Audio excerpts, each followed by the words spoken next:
Yo, what's up, YouTube? It's been about a year or almost a year since I did my last video. I wanted to update you guys when I had a substantial amount of stuff to show you. So, if just to give you guys an update, as far as you guys know, after high school, I sold a vast majority of my collection, pretty much all of my collection, and it was around December when I decided to get back into it. So, all of this stuff has been amassed over the past about I'd say 10 months, 9 months or so. Some of the stuff I bought back that was in my previous collection. Other stuff I'm still attempting to buy back. But as far as everything is concerned, this is going to be it for the rest of the year. I'm enlisting in the Navy come January or so. So this is going to be the last video for a good while, unfortunately, until I can get my own place. So yeah, we can start off at the top here with the uniforms. Here is a P-41 jacket. It's pretty much mint. It's completely unissued. There is a slight rip in the sleeve if I unravel it, which I'm not going to. If you go back in the previous video, I had another P-41. It was a UNIS marked one. I sold that because I thought it was a named one, but it's not. The interesting thing about this one is that I bought this off a seller off eBay.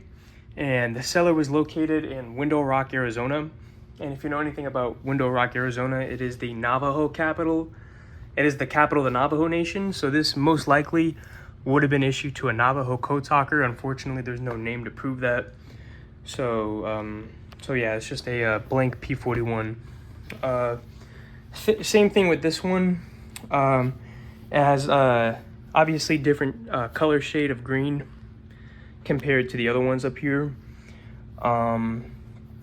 This one is in a little rougher shape. I doubt this was ever issued. This is obviously just storage wear over time, probably. Someone probably wore it, it ripped, but colors are still solid. It just has some minor tearing. If you notice, there's some like manufacturer screw up right here. The pocket is kind of sewn on a little weirdly, but that's completely normal. This I showed you in my last video. This is named to a Captain OC who was on Peleliu, Okinawa, also fought at, or he was at the Battle of the Coral Sea, and I believe he was also at Midway as well. He was a captain at the time, but he finished as a rear admiral, and I have all of his information and stuff like that in a book. Just can't find it right now. Moving the guns. Let's just move this over right here. This is a pair of P-41 pants. A long time ago, and I don't even have a video of this. I used to have a pair, and they were really salty, of patch pocket ones. If you guys know about the patch pocket P-41 pants, those were the earliest ones. They were sewn on, and they stopped being issued because obviously they tore off, and they started sewing the seams into the pants themselves. These specific pair have 2 missing buttons. The patch pocket ones that I had, they had the early buttons, and those were known to rust, so they changed them as the war went on. Doubt this is ever issued. Obviously, there's just someone wore them post-war either to paint or something. So, fortunately, there's no names, but they're good, solid, have good solid colors regardless. So, moving the guns. This is one of my favorite items in the collection. This is a P-42 set. I've always wanted a P-42 set. Let's just set the guns over right here for now. So this is named to Robert Edmondson. He was he was in the 3rd Marine Division, 9th Marine Regiment. Fought at Bougainville, Guam, and Iwo Jima. If I flip these over, you could definitely see some black ash on them. I used to have a pair of mint unissued ones, and the background color is pretty much white on the beach side. These are very dirty. The camera can't do it justice, but yeah, buttons are rusted. His name is up top right here. And I have his dress blues. I have his PACA uniform. I have a couple other stuff. I think I have his brother's Ike jacket. I would love to get his file. So yeah, these are good solid colors all around. Robert Edmondson, he was an E2, 9th Marines, 3rd Marine Division. Bougainville all the way through Iwo Jima. That's just his name right there. Obviously, if you go back in my previous videos, I used to have another P-42 jacket, and that was named to a Raider, but that's a sensitive topic. We're not going to dive into that too much and open that wound up. But yeah, you should have 3 P-42 jackets. Right now, I only have 2, unfortunately.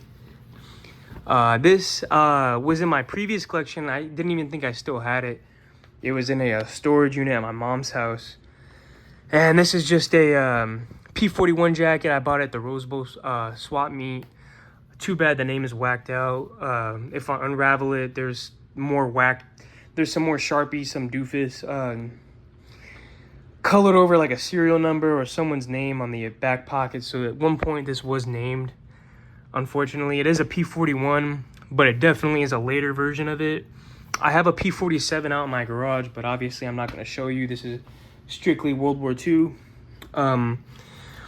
These pants I bought recently. They're separate, but they, as you can tell, the colors look really solid. These are obviously later war patterns, and they are named. And it's named to a guy named Devin. Obviously, that's not a wartime marking. A wartime marking looks like that. And that's pretty faint. You can't really even see that. But obviously, these were issued post-war. Obviously, these were issued during the Korean War. But they are P-41 pants regardless. Because it has the hidden button. But if I compare these, you could definitely tell they're later war by the white stitching and the green stitching.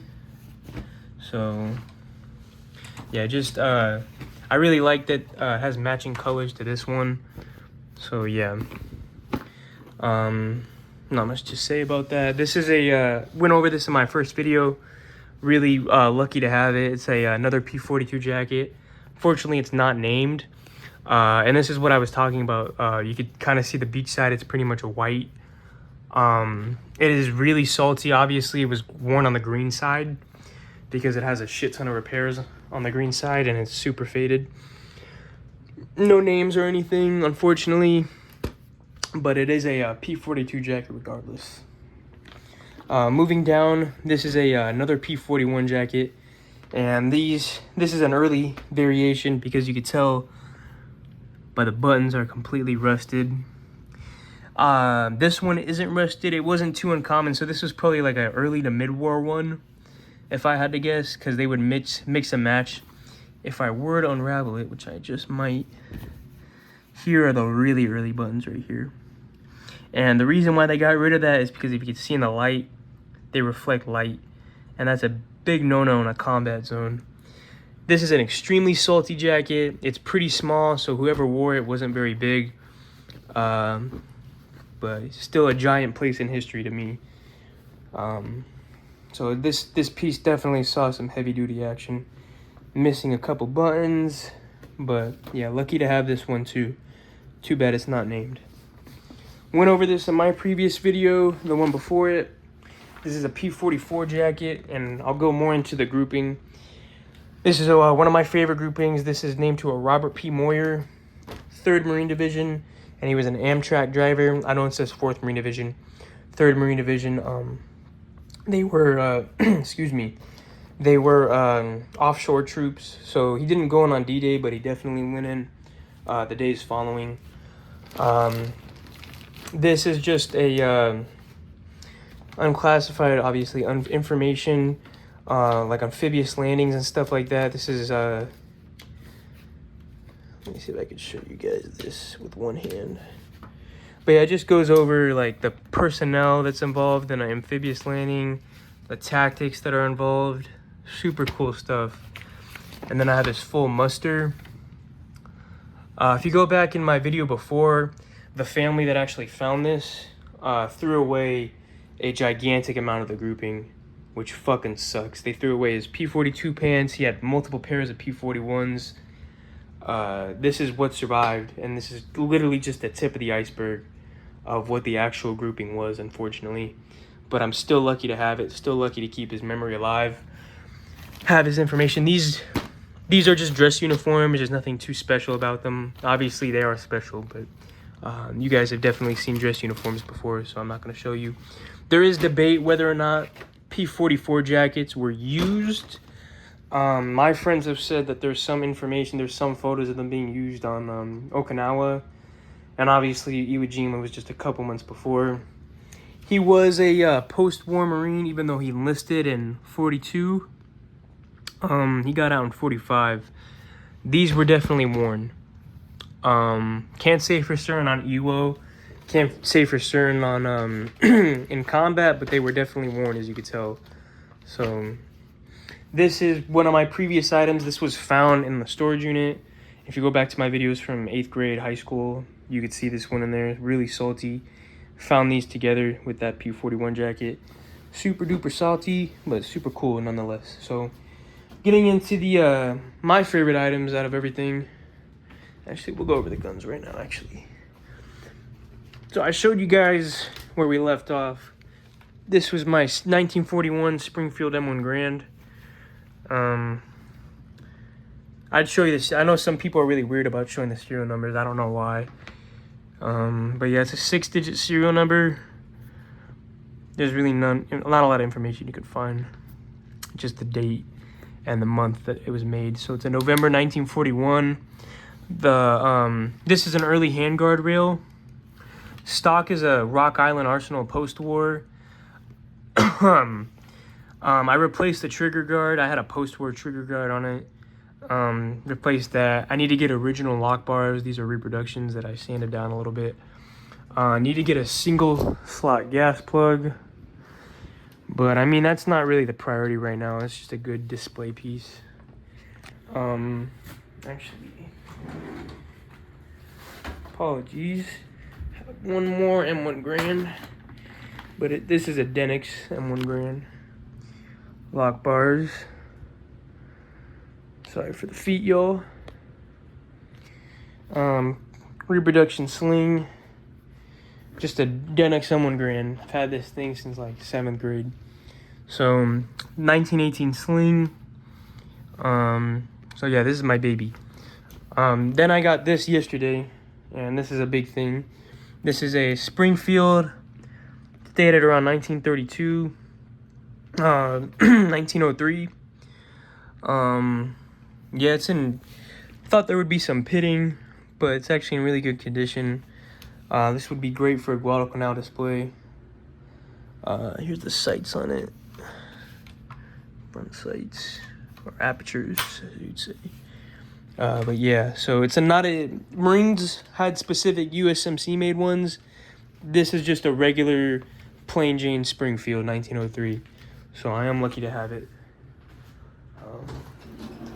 So yeah, I do have a sling that's coming in the mail. It's a 1918 one. It's going to be in a little nicer condition than this one, but it's the same premise. So this, and apologies that I'm stepping on all this shit, but yeah. So this is the guy Robert P. Moyer's pack.